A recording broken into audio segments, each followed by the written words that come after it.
Hello, my name is Anna Sophia Lahovery, and I'm a member of the Dole Institute's Student Advisory Board, the official student group of the Institute.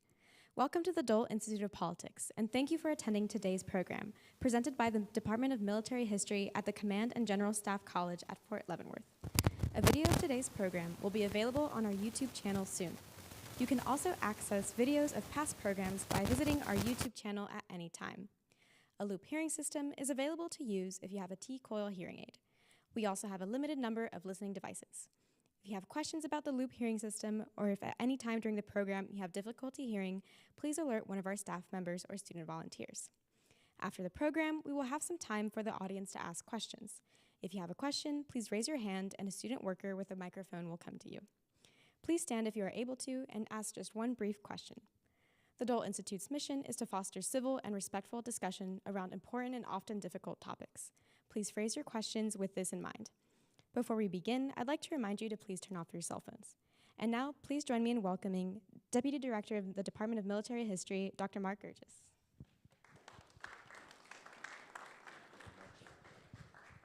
Well, thank you everyone for showing up today.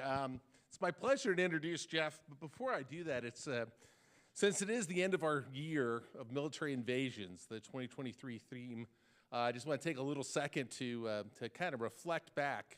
If you go on to the Dole Institute's webpage, YouTube page, you'll see that we probably have approaching 100 videos, about a week and a half worth of full-time work of watching through there.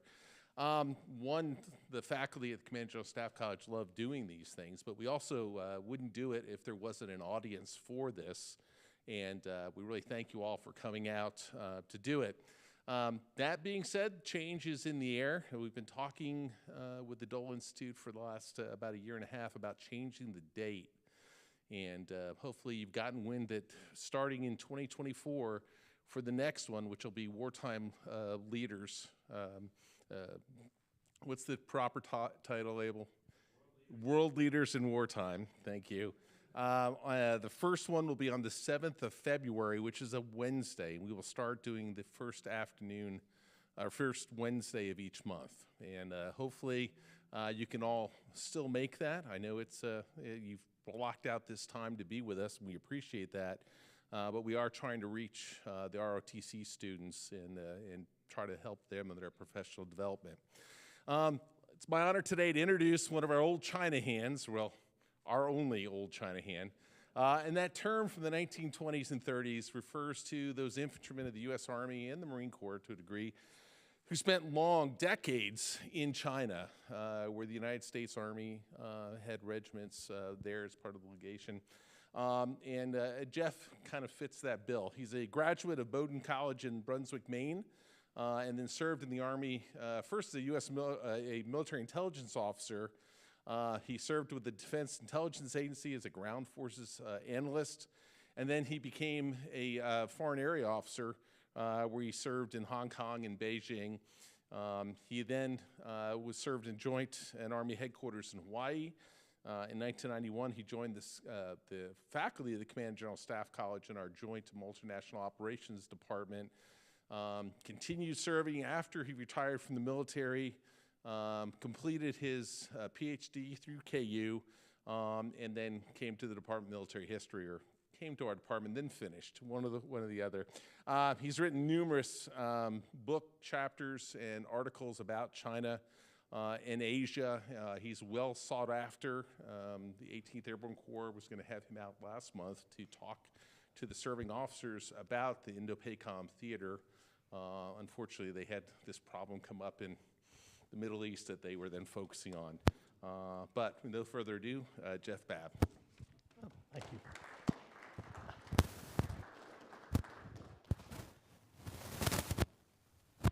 Well, welcome, and it's always a great pleasure to teach here, and it's always a good audience that has good questions, which is why I put so many slides in here. I'm not sure if we'll get to questions, but we'll zip through this. I'm going to talk about 7 invasions that happened in December of 1941. And they start on December 7th here, December 8th there. So the timing is perfect. The book that I would argue is the best one that's out there right now is by Richard Frank. He comes to CGSC as a guest and talks to our Art of War scholars folks. The best way to start this is to say the Japanese made a big mistake. But when I get done this presentation, you'll go, how did they do what they did? It is amazing what the Japanese military did between December and May of 1942. There's just a little bit of static. Oh. View this one here. Okay. But at the end of the day, it does not go well.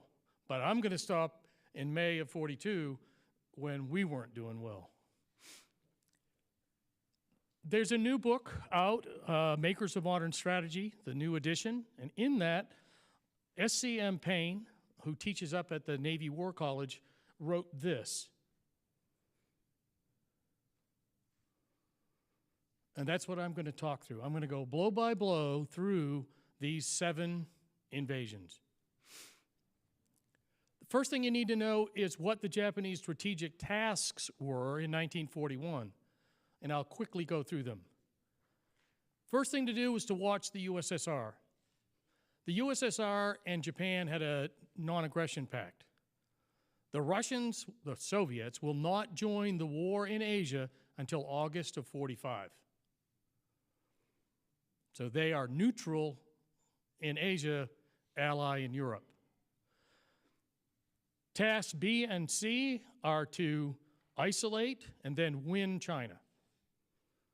There's an argument that Japan had no chance of winning China, but it took them a while to figure it out. But they held down about 1.5 million Japanese soldiers. And so there's a great book out by a guy named Ron Emitter that talks about forgotten allies that talks to that.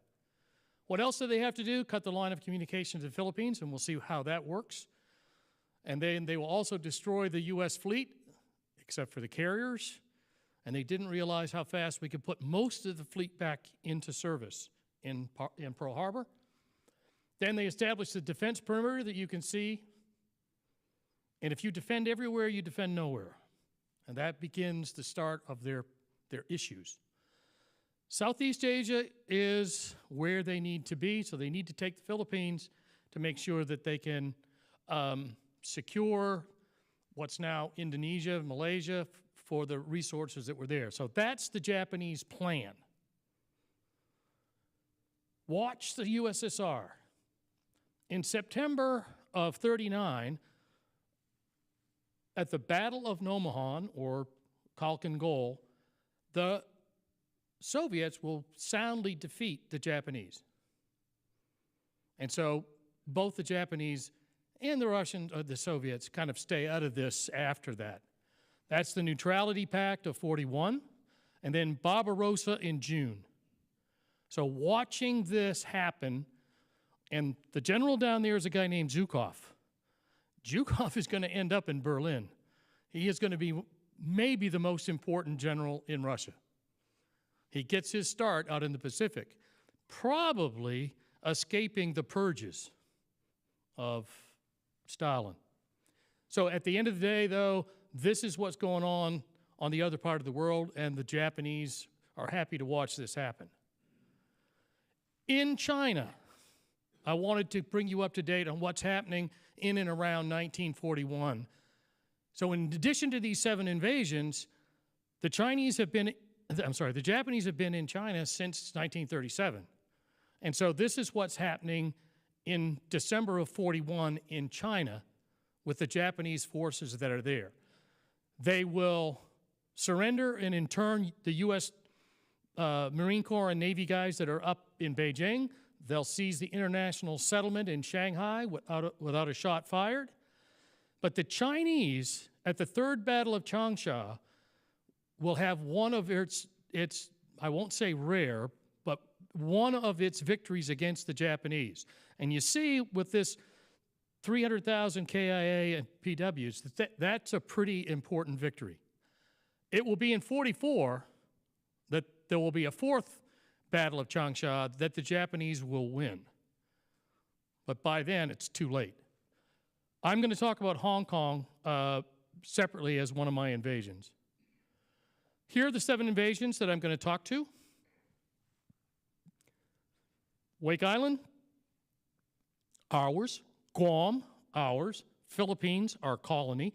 However, the Commonwealth of the Philippines had been put in place, and we had a date certain to give them their sovereignty back of the Philippines.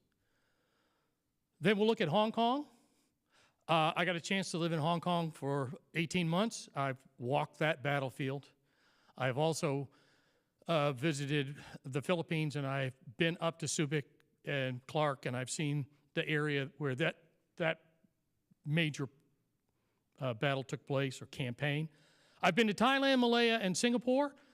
It is an amazing defeat, and we'll see the numbers later about just how bad it was for the Brits and the Commonwealth forces. Then we'll go into Burma. My dissertation here at the college was U.S. military advisors to China 41 to 51, and then I have been to Burma twice. I was there in 2016 and walked the battlefields of Burma, which is a little bit harder to do today. I'm not sure they'd let me in today. And then the Dutch East Indies. And I have also been to Jakarta. So of these, I have walked the territory of 5 of them. These are the 4 major campaigns to implement the Japanese strategy. And you can see the commanders and the areas that they were responsible for. And according to the Harrys in their wonderful book, Soldiers of the Sun, these are the 4 key gentlemen on which the fate of Japan rests. These are the 3 supporting invasions: Wake, Guam, Hong Kong. And the top right, that is a Canadian by the name of Sutherland, Sergeant Major Sutherland of the Winnipeg Grenadiers. I spent 18 months at the British Ministry of Defense Chinese Language School in Hong Kong that was called Sutherland Barracks. That's the statue that was in front of the school that I went to in Hong Kong. Big. We talk about the tyranny of distance, and you can see it laid out here. So from Wake Island to Hong Kong is further than Portland, Maine to Portland, Oregon. So when we start to look at where the Japanese are attacking near simultaneously across this region, think about almost twice the distance across the United States that they're moving and logistically supplying forces. First one is Wake Island, not a very big place. It's an interesting fight. There are 2 attempts. The first one, the Marine Corps, under this Major Devereaux, succeeds in repelling, and then they mount a second landing with reinforcements. And what you see there is what happened.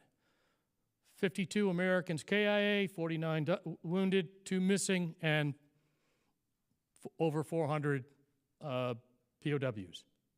They will spend the rest of the war in a PW camp. Then we'll go to Guam. Guam happens to be the linchpin of the American strategy in the Pacific today. We stole it fair and square for a pittance amount of money back in 1898, and we've still got it. It never got returned to the Chamorros. It's ours. It's U.S. sovereign territory, and it is a key base for us in the Pacific today. It's not a very big island, and here there's a naval governor on Guam. We had owned Guam since 1899, I think. Here's what happens. Almost 6,000 Japanese infantry will attack about 550 Marines and sailors. And you can see what happens there to the Americans. Sorry, let me talk to that just a minute. Why Wake and Guam? because these would have been staging areas for us to go across the Pacific. So they were key intermediate bases to help us deal with the tyranny of distance. On to the Philippines. Now, General MacArthur is in the Philippines. His father had been in the Philippines. He had been in the Philippines as a young officer. He had retired from the United States Army as Chief of Staff of the Army and been hired as a contractor by the Philippines to build their army. And so he will continue that until July of 41, when he will be returned to active duty as an American Army general. And he is supposed to operate under something called Op Plan Orange, which is defend Bataan Peninsula, which I'm going to point out. This is Manila. This is Manila Bay. That's the Bataan Peninsula. He's supposed to defend Bataan. He says, I'm going to defend all of the Philippines. Sets up 3 corps with these 10 divisions that he's trying to build, and essentially is not able to do what he is supposed to do, which is defend Bataan and keep Manila Bay away out of the Japanese hands, and then also be able to give the U.S. Navy time to start working its way back across the Pacific. Well, Eisenhower, who was the planner in 1942 for George C. Marshall, had kind of indicated that wasn't going to happen. We were not going to be able to make it back across the Pacific in any time. But the Philippines is sovereign U.S. territory in the Pacific, and it is absolutely key and centrally located for the defense. The Japanese have to take it down. Most of the fighters on this island are Filipinos. What happens then? Phase 1, the landing at Lingayen Gulf. There had been some other diversionary landings up north. And then the Japanese headed for Manila. MacArthur declared an open city, and we didn't fight for Manila. And then he said, okay, Op Plan Orange. We'll go back to that. And he started moving logistics to Bataan as fast as he could, but they were too spread out in too many different places. So phase 1 is fall in on the Bataan Peninsula and hold out as long as you can. Phase 2 is the attack on Bataan, and you can see the detail here. They hold out in February and March, and the Japanese fail at this, and then they have to reinforce. So General Homa, the 14th Army commander, with hat in hand, goes back and says, I need more forces. He gets more forces, and by April then, they're going to take the Bataan Peninsula, and that's where the Bataan Death March occurs. They do not take, at the bottom, Corregidor until the next month. So the last phase is the surrender of Corregidor. Happy Japanese soldiers, that's Wainwright signing the surrender. Interesting thing happens here. All Americans on this island were supposed to surrender. Not all did. So there are guerrilla forces that will occur. And one of those guerrilla forces, one of those officers who does that says, I don't know what's going to happen after the war, whether I'll be court-martialed or given a medal, because they were ordered to surrender, and some didn't. You can see here in that picture below, those are the general officers who sat for a picture with their Japanese captors. On to Hong Kong. I've done the Hong Kong battlefield tour twice, and it's a fascinating tour. Notice how long it takes. They're going to take it in 3 weeks. Should have been defendable for months. This is where British hubris gets in the way. They believed that they would be able to stop them along that northern line. and the Japanese broke through them at night, and then the next day, and the British forces were routed. At the end of the day, then, that's about how many Japanese forces will come down into Hong Kong. The top part of that is Kowloon, the New Territories. Then that gin drinkers line is just north of Kowloon, and then they have to go over to the island. The Japanese have complete air superiority. Phase 2, then, is the New Territories in Kowloon. And you can see the 38th Division moving quickly and coming all the way down to Hong Kong Harbor. The airport is Kai Tak Airport that you can see on here. This is Kai Tak Airport. It was believed that it would take a while for the Japanese to be able to mount an offensive to take the island. No. They had complete air superiority. There are 2 Canadian battalions, or 2 Canadian regiments that were sent over there. Bad luck for them. One of them was the Winnipeg Grenadiers. And here's the Hong Kong Island, and you can see they moved on multiple axes, driving the British forces back. And you can see the British commander is Maltby, and there's a Canadian deputy, Lawson. These are the results. UK and Canadian forces, a third of them were killed or wounded, and the other 10,000 POWs. Notice the Japanese forces. The idea that the Japanese forces were this good basically just doesn't seem to rise up in the British mind. Now, there's a book by a guy named John Dower, War Without Mercy, that goes through this culture clash that's within this wartime clash. On to Thailand, Malaya, and Singapore. And I think there's at least one surprise in here for you, because it kind of surprised me when I looked it up. Thailand will join Japan as an ally. Now, one can say, well, what choice did they have? And you have to kind of go back a little bit, because when France fell in June of 40, their French colonies became German colonies or Japanese colonies. So the Japanese just moved in. As allies of the Germans, they occupied Vietnam. That will give them access to Thailand. But it will also give them access down the Kra Peninsula to Malaya, and eventually to Singapore. So phase 1 is establish a base of operations, and they do that in Thailand and immediately move in to Malaya. Speaking of hubris, strangely enough, the Japanese Navy is modeled after the British Navy.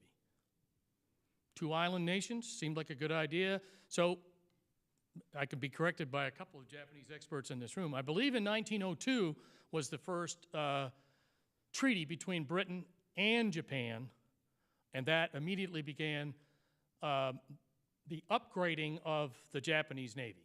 The book on that one is called Kaigun.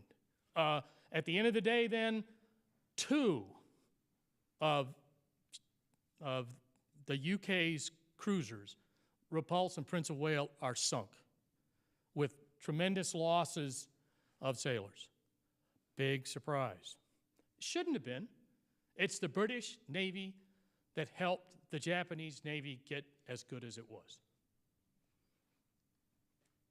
Air campaign, on the 8th of December, they're dropping bombs on Singapore. They're still fighting up in Malaya, but they're ahead of schedule. And so the bombings begin. So I would call this phase 3. Phase 4 is down the Malay Peninsula. This is a picture of the Japanese clearing Kuala Lumpur, and they're on their way south. Bicycles. How fast can you go on a bicycle? Well, faster than you can walk. What can you carry on bicycles? Well, better than on your back. And it worked. The other thing that worked was the Japanese tactic of when they ran into a blocking position, they went around it. And it didn't really matter what the terrain was, because the Brits would block the roads, and then Japanese would go off the roads and flank the British lines, and the Brits would have to fall back. So they had to fall back all the way down the peninsula. There's another myth out there that basically says the Japanese were great jungle fighters. For everybody that's been to Japan, how much jungle did you see? Not much. They are well-disciplined, well-trained, well-equipped. And I don't know the exact number. Many of them had been in combat in China from 37 to 42. So they've had 5 years of intense combat in China. So they had an outstanding military force.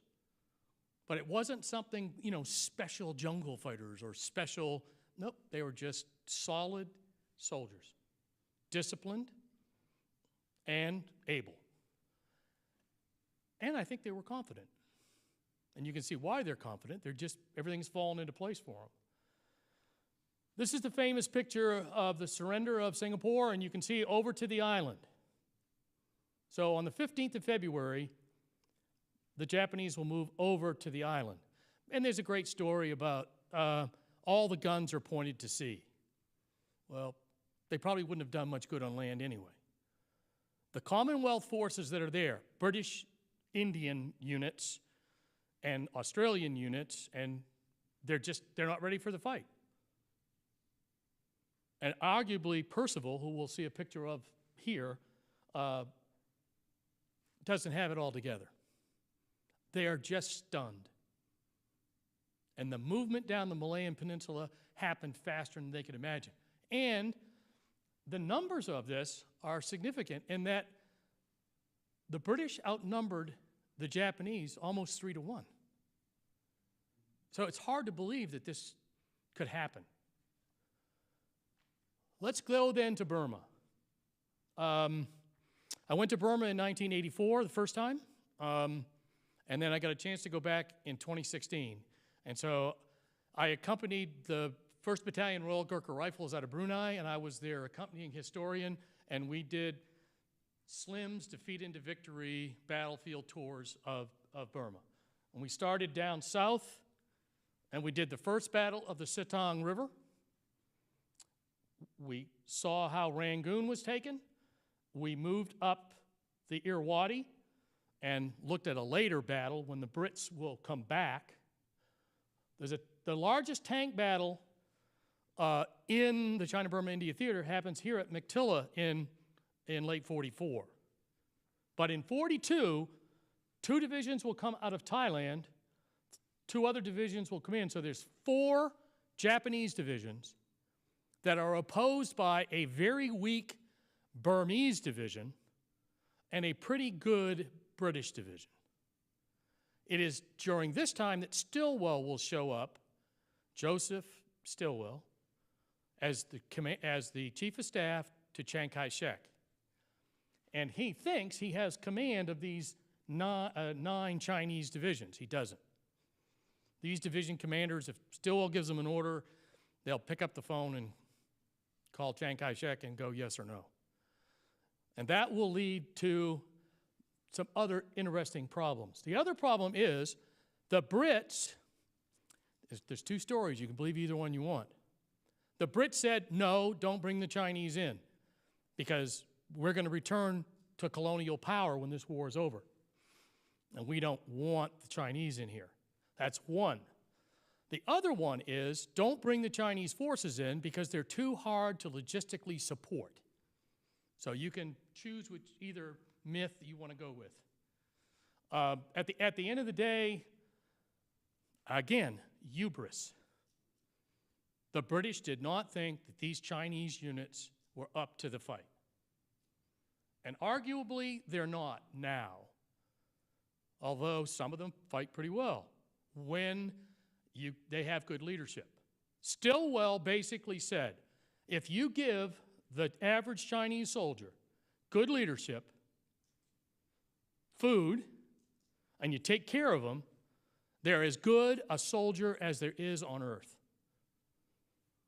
But they weren't well led by the Chinese officers in all cases. There are a couple of cases where they're led by a Chinese officer who went to Purdue and then to VMI, and he speaks better English than I do, and he did an amazing job. Some of these units will go over to a place called Ramgarh, and we will begin to train under Stilwell's guidance the Chinese Army in India. Chiang Kai-shek does not support it very well. The British really don't support it all that well, although they allow us to use this camp called Ramgarh, which was a prisoner of war camp at one time. So up they go. The two of the Chinese armies, one of them barely in here, they try to fight down south and it doesn't go well. So the 6th Army goes back home, the 66th Army goes back home, and the 22nd Division and parts of these other divisions from the 5th Army, 38th and 22nd, will go back to Ramgarh, and we'll begin to refit them and retrain them. Oh, I forgot. Here, this is the Irrawaddy. This is their oil fields. And so why did the Japanese go south? For resources.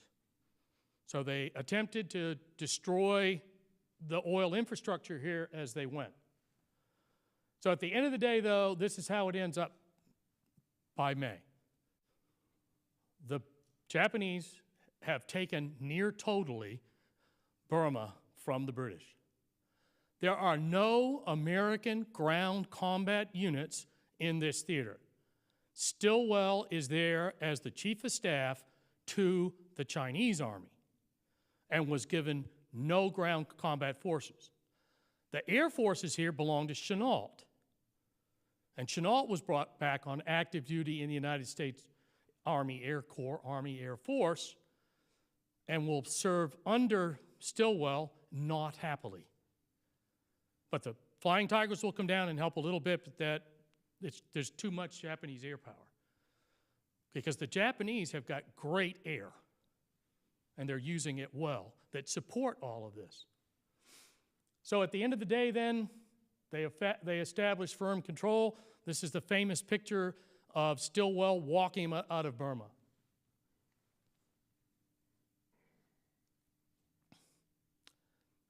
What are we going to do now, the Allies say? Well, let's get some command and control, because so far this has been kind of a smorgasbord of command and control. So we're going to form the ABDA command, and that's how long it lasts. It is pretty much a failure. It's under a guy named Wavell, and it's just too much. We don't have the forces or the sea strength or the air strength to be able to do this. And the next slide should hit you with, I got to do all of this. Defend everywhere, defend nowhere. Split them up. And so the Japanese are able to do all these different attacks, plus win the sea battles in between. What happens is Southern Army Group Commander, they take all of the Dutch East Indies. And the Dutch East Indies will surrender, and the numbers are ugly on that as well. Almost 150,000. Local forces, Dutch regulars, Anglo-American regulars. Casualties? By this time, we're stunned. The Allies are stunned. Everywhere they've fought, they've lost. Badly. And here's as bad as any place you can find. Notice the Allied shipping that was sunk.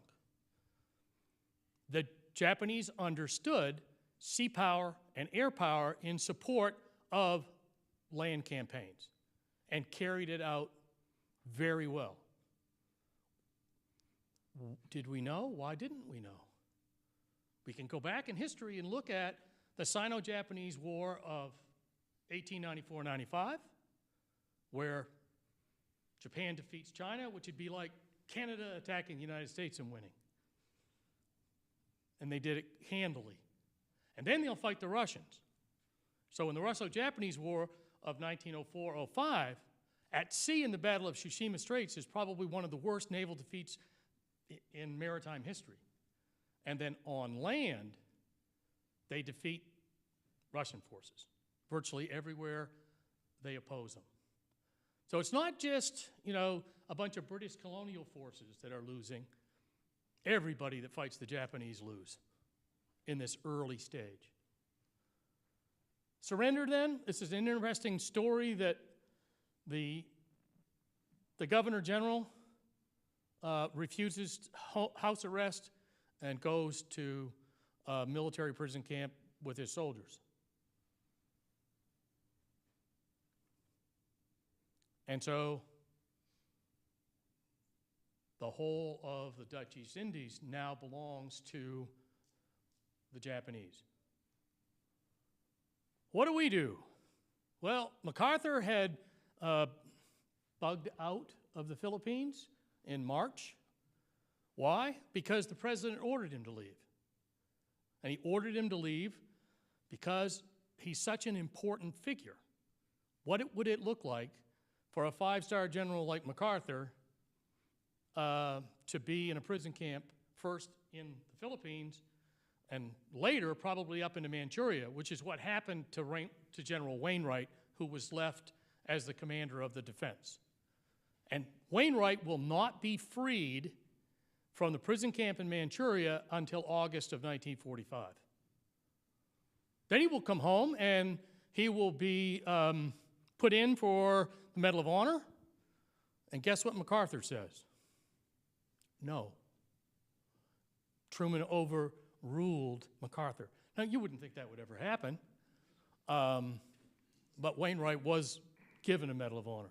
But this then is the emergence of what's going to happen from now on.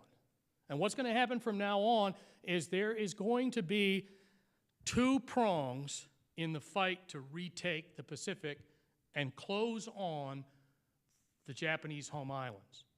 In Plan Orange, the interwar plan, there was no plan for a land invasion of Japan. We were going to basically get there, defeat them in a decisive battle at sea in our best Mahanian sense, and then we would strangle them. Well, we kind of do all of those. I have a lot of trouble with my students saying, we didn't know when World War II in the Pacific was going to be over. I mean, the war in Europe could have been over in December of 44, January of 45, ended up in May. But when is the war going to be over in the Pacific? If there are no atomic bombs, how long does the war go on? Now, you can argue, certainly, the Curtis LeMay version, which is the fire bombings of Tokyo took more lives than the two atomic bombs. And eventually, the bombings and the complete strangulation of the Japanese home islands, near complete strangulation, would have taken its toll. When? And that's the other question. As far as I know, there's no smoking gun on this idea that we would have taken 1 million casualties if we had had to take the Japanese home islands. But it is not out of the realm of possibility that you would have to think this is true. You've just seen what the Japanese Army can do. Army, Navy. And the Army and the Navy don't get along very well in Japan. And they were still able to do this. So now they've got their stuff together. They're moving back to have closer logistics lines. Could have been ugly. So Southwest Pacific area belongs to MacArthur, and he will move after Guadalcanal through Papua New Guinea and towards the Philippines. In Burma, we will officially establish the China-Burma-India Theater. The vast majority of military forces from America that are in the China-Burma-India Theater are Army, Air Corps, Army, Air Force. and a bunch of logisticians. We will not see a ground combat formation in the China-Burma-India theater of Americans until Merrill's Marauders in late 43.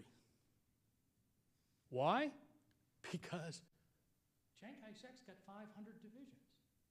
What we're going to do is train, arm, and equip about 90. Again, anecdotally, the promise was by Roosevelt to Chiang Kai-shek at the Cairo conference in November of 43 that we would build 90 Chinese divisions with advisors and tanks and artillery. We will build 39 before the war's over. If we'd have gone to 49, we might have done 90. Let me finish then with what next? The long road back. And so the long road back is on this slide. The Doolittle raid. I believe Dick Cole, the last survivor of the Doolittles, just died within the last half year. He has a very interesting story, Cole. He will parachute. He is Doolittle's co-pilot. They will jump out over China.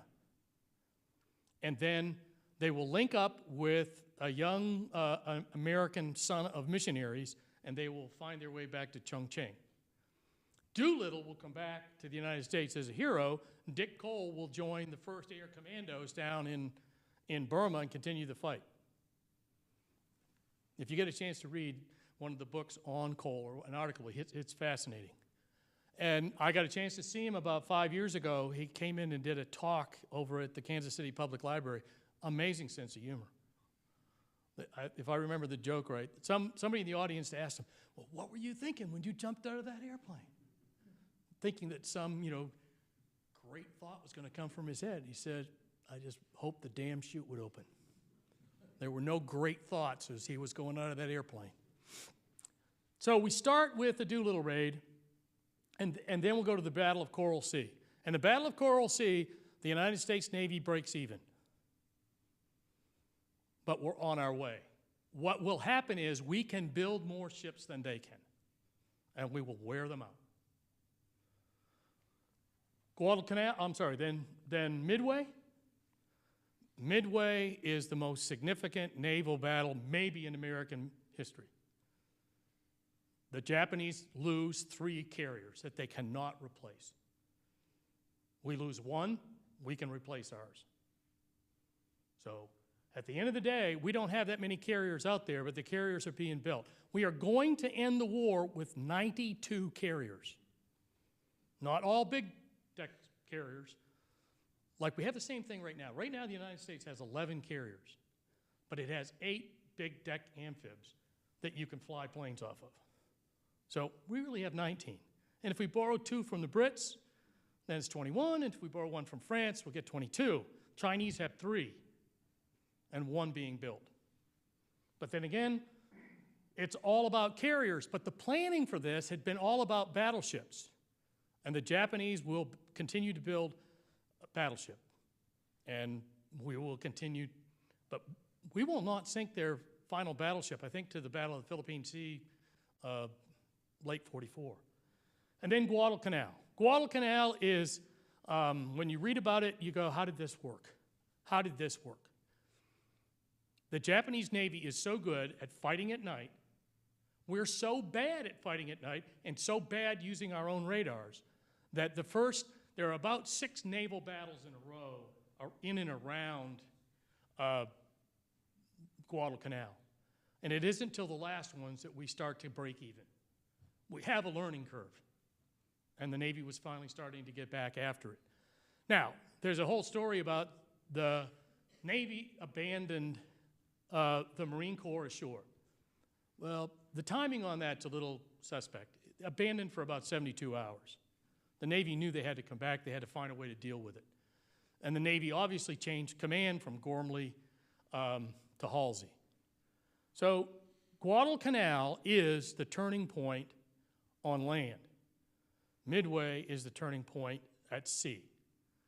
And the Doolittle raid, actually putting bombs on Tokyo and its environs arguably is the harbinger of what's going to come in terms of the air campaign. We can hit them. And all three of these battles show the Americans are learning how to fight. And part of the problem was, after the First World War, the American people said, we're not going to do this again. But the United States Navy kept planning for war with the Japanese. It was always in their mind. So Roosevelt says, Europe first, and Admiral King said, I don't think so. We're going to the Pacific. And we have a problem in the Atlantic that we've got to be able to deal with the submarines. But then you can see in the mind of what the Navy does, that the Pacific is the theater they care about. Uh-oh. Let's see if I can make it work. I think should be another slide or two. There's only one more slide. There's a book, the question and answer slide, there's a book called The War They Couldn't Win that says, why did the Japanese do this? Why did they take that risk? And so I'm going to end right there, and instead of you asking me a question, I'm going to ask Tom to tell me why the Japanese actually thought that they could win the war in the Pacific. Oh, that's a great question. That's why I'm giving it to you instead of me. They've got some very serious, if you look at this strategically, their situation is catastrophic. They go to war with Bolshevik Russia, the whole thing, from Poland to the Pacific. They're at war with that, or they would be before the end. They're at war with the whole British Empire, which is 20% of all the populations and territory on Earth. They're at war with the United States, which has basically the whole Western Hemisphere, and they have this little tiny island with about the area of California. So they're challenging all these empires at once, which is, you'd have to say, if you think about this, irrational. And I think that's basically their problem. They approach this irrationally. They're thinking about who they want to be, kind of an idealized version of who they are, not really looking at the map and the numbers. They think they're invincible. They're samurai. They use the British as sort of their model of this island at the edge of a giant Indo-European island. They think, like Britain, that they can rule the waves and rule the world, and they're destined to control a great empire like Britain. So I think that they're kind of they're thinking ideologically and not rationally and strategically. And they misunderstand who they are. They also misjudge their enemies. They think, look at the mess of U.S. democracy and think that the U.S. is weak, which is a mistake. So anyway, that's, if I had to say it in a few words, that's what I would say. Thank you. The only thing I would add, Geoff, can you just keep using the mic? The only thing I would add is the Japanese are particularly poor at joint operations. So even though I praise them in these first 6 months, whenever there is some sort of controversy of who gets more resources, the Imperial Japanese Army or the Imperial Japanese Navy, it's a food fight within. And there's really two different strategies. As I saw, there were the different tasks, but the different strategies were take China. They put 1.5 million men in China. They probably needed to put 8 million. They never really got further than the coastline and the key internal rivers.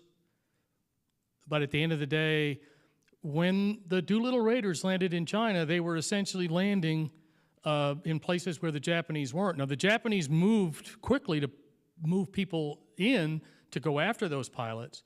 But at the end of the day, the Japanese did not have enough troops to control China. And so they were always a game there, and they always had to keep their eye on the Soviet Union. So that's hard. That's hard. And then the Navy says we need the resources. So down into the oil and rubber in Southeast Asia. So there's two strategies, a China strategy and what we would call an external strategy for resources. Sir. Just a couple of footnotes. One, The war in China for the Japanese started in 1931 with the Mukden incident that you know well. So that was long before the bridge out of Beijing, the Marco Polo incident. So it started in 1931. Yep. Secondly, if you think about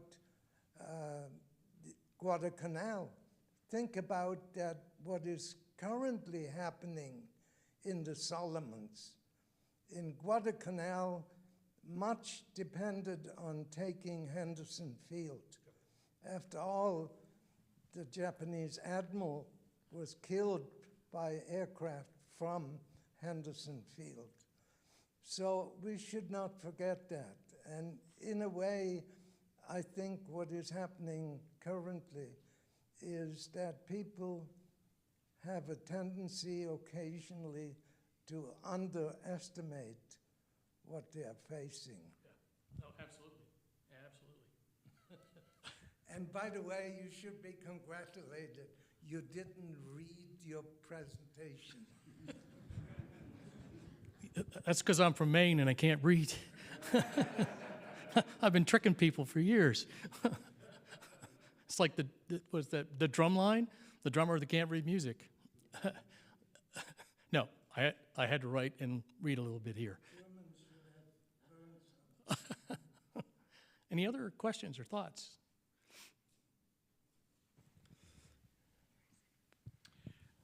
Thanks for coming. I'm not a very good historian, but it seems like the Battle of Midway, that the Japanese should have won that, hands down, and they just blew it. The Americans didn't really have a lot going for them. Their airplanes were slow, their bombs didn't work at times, their torpedo bombers were shot out of the sky right and left.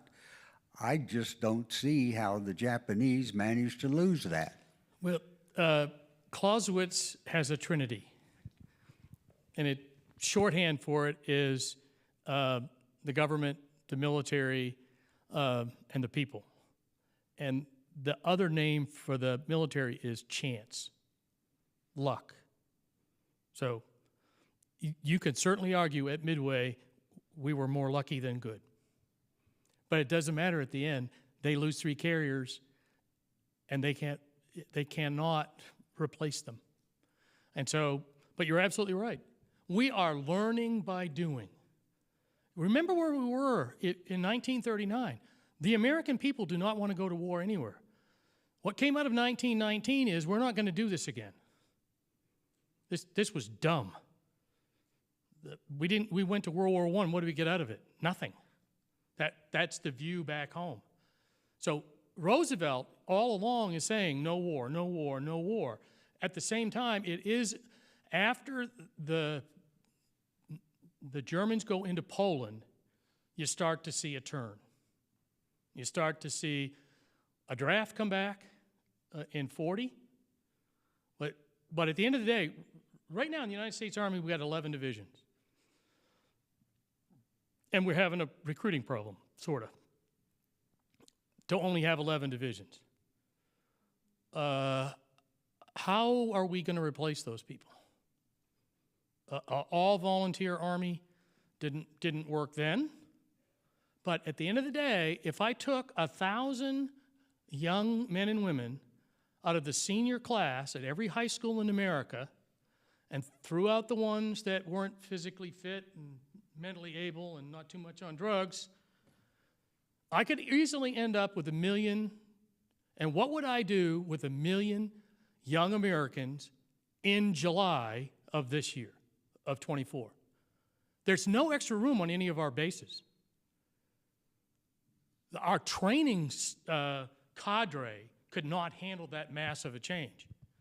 So when somebody says large-scale combat operations, which this is large-scale combat operations across multiple domains, land, air, and sea, we have got to build a force. So we're going to go from an army of 250,000 in 39 to 8 million. That's a whole nother brief and a whole nother time. That was an amazing feat by the United States. But one can argue the courage of the American pilots at Midway was unmatched. I mean, it is virtually a kamikaze. There are several squadrons that are like kamikazes. They lose 14 out of 15 planes. You know, it's amazing. But better be lucky than good. It's kind of good to be good and lucky. Anybody else got a question? Oh, Tom's got a comment. You described these, first of all, happy Pearl Harbor Day. You know, it would be the French historian that would pick this day for me to do the Japanese attacks.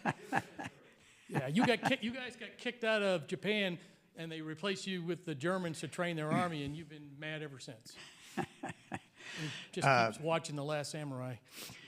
You described this amazing operational explosion of the Japanese December 41 to May 42, where they have this almost unbelievable logistical and operational successes.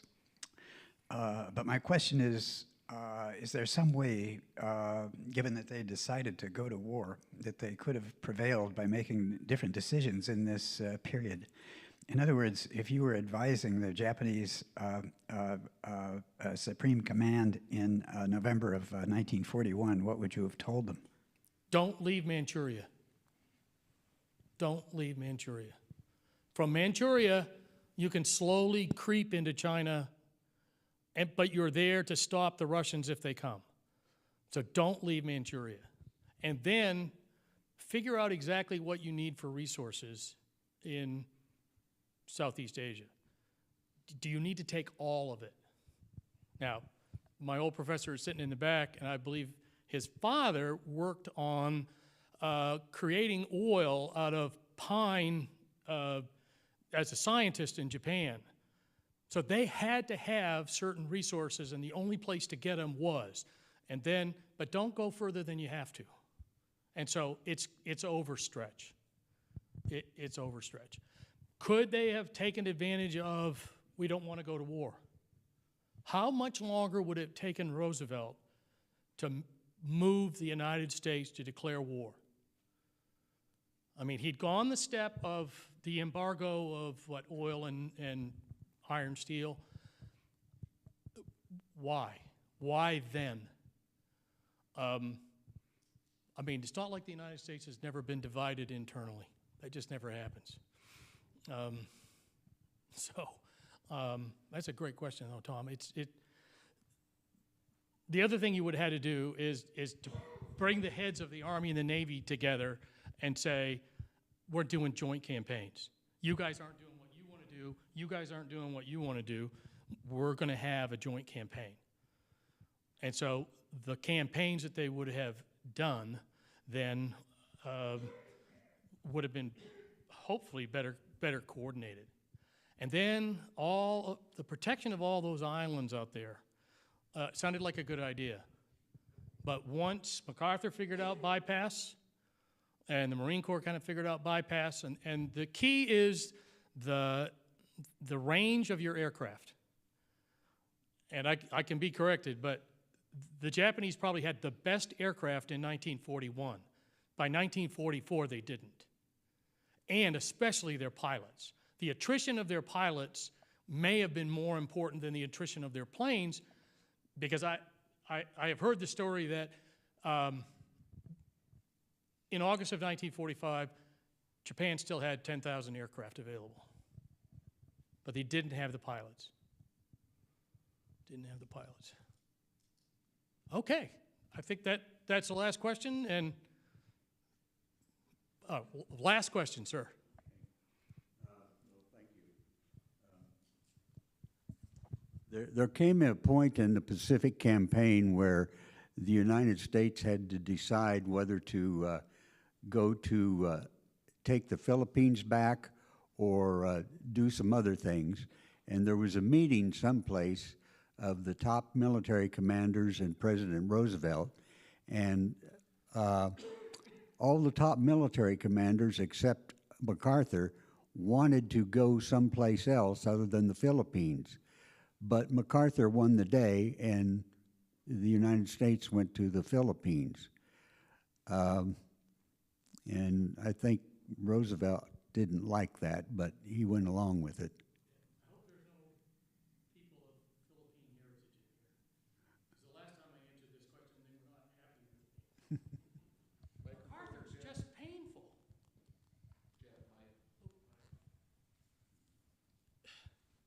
MacArthur was painful from day one in World War II. He's senior to everybody. So you have to have deference to the American Caesar. But at the end of the day, somebody needed to brute him. and push him aside.